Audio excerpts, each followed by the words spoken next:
হাজার বছর ধরে আমি পথ হাঁটিতেছি পৃথিবীর পথে, শৃঙ্খল সমুদ্র থেকে নিশীথের অন্ধকারে মালয় সাগরে। অনেক ঘুরেছি আমি বিম্বিসাল অসথির ধূসর জগতে। সেখানে ছিলাম আমি আরো দূর অন্ধকারে বিদপ্র নগরে। আমি ক্লান্ত প্রাণে, চারিদিকে জীবনের সমুদ্র সফেদ আমারই দুদণ্ড শান্তি দিয়েছিল নাটোরের বনলতা সেন। চুল তার কবেকার অন্ধকার, বিদিশার নিশা, মুখ তার শ্রাবস্তের কারুকার্য।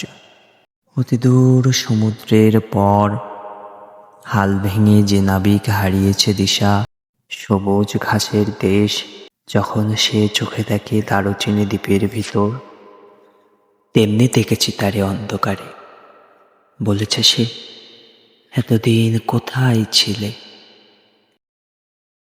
পাখির নীড়ের মতো চোখ তুলে নাটোরের বনলতা সেন। সমস্ত দিনের শেষে শিশিরের শব্দের মতো করে সন্ধ্যা আসে, নানান রৌদ্রের গন্ধ মুছে ফেলে চির। পৃথিবীর সব রং মুছে গেলে পাণ্ডুলিপি করে আয়োজন।